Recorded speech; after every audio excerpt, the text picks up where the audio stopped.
আসসালামু আলাইকুম। সবাইকে আজকের এই ক্লাসটিতে স্বাগত জানাচ্ছি।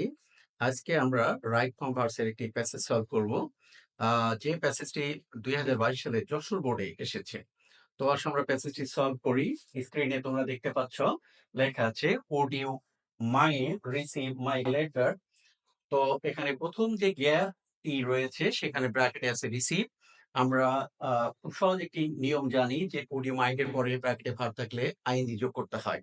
তো উত্তরটি হবে রিসিভ থেকে রিসিভিং। আমি তোমাদের বোঝার সুবিধার্থে এখানে উত্তরগুলো দিয়ে দিয়েছি। এখন আমরা বি নাম্বারে কোয়েশ্চেন সলভ করব। বি নাম্বারে দেখতে পাচ্ছ তোমরা লেখা আছে, "I am extremely sorry for being late." For be late. তো প্রিপজিশনের পরে ভার্ব থাকলে আইনি যোগ করতে হয়। এখন আমরা উত্তরটি তাহলে কি নিব?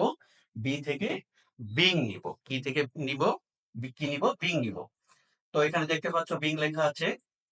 আ সি নাম্বারের যে গ্যাপটি সেখানে আছে, had I had any message about your illness I visit. তো এখানে থার্ড কন্ডিশনের নিয়ম এসেছে, had plus subject plus V three থাকলে would have, could have, might have plus V three করতে হয়। তো সেই হিসেবে আমরা এখানে উত্তর নিচ্ছি। দেখো, কুড হ্যাভ ভিজিটেড, আমরা কিন্তু এখানে উড হ্যাভ ভিজিটেডও লিখতে পারবো, মাইট হ্যাভ ভিজিটেডও লিখতে পারবো। এখন আমরা ডি নাম্বার কোশ্চেনটি সলভ করব, যে I have got my self engage. এখানে ডি নাম্বারে গ্যাপে আমরা দেখতে পাচ্ছি এনগেজ আছে। এনগেজ এইখানে যে আমরা নিয়মটি পাচ্ছি যে গেট বা গট এর পরে যদি ব্র্যাকেটে ভার্ব থাকে পাস্ট পার্টিসিপল ফর্ম করতে হয়। এই জন্য উত্তরটি হবে কিন্তু এনগেজড। এখন আমরা ই নাম্বার কোশ্চেনটি সলভ করব। In raising awareness among people send. তো এখানে এই যে সেন্ড ভার্বটি দেখতে পাচ্ছ, এই সেন্ড ভার্বটি কিন্তু নন ফাইনিট ভার্ব, অর্থাৎ এখানে উদ্দেশ্য প্রকাশ পাচ্ছে। এই জন্য আমরা উত্তরে লিখব টু সেন্ড। কি লিখব? To send there daughters. তোমরা এখানে নিচে তো উত্তর দেখতে পাচ্ছ যে এখানে টু সেন্ড লেখা আছে, টু সেন্ড। এখন আমরা এফ নাম্বার কোশ্চেন সলভ করব। In this country girls deprive. এখানে প্যাসিভ ভয়েসের ব্যবহার হয়েছে এবং প্রেজেন্ট ইনডিফিনিট টেন্সে। সেক্ষেত্রে স্ট্রাকচার হচ্ছে সাবজেক্টের পরে অ্যাম, ইজ, আর প্লাস ভিতু। তো মেয়েরা কি বঞ্চিত করে না বঞ্চিত হয়? তো মেয়েরা বঞ্চিত হয়, অর্থাৎ সাবজেক্ট এখানে নিষ্ক্রিয়। এই জন্য আমাদের উত্তর হবে আর ডিপ্রাইভড। গার্লস আর ডিপ্রাইভড, উত্তর হচ্ছে আর ডিপ্রাইভড। এখানে উত্তরে লেখা আছে, দেখতে পাচ্ছ। নেক্সট আমরা এখন জি নাম্বারের উত্তরটি সলভ করব। Due to lack of education they not know. তারা জানে না। Present indefinite tense, negative sentence.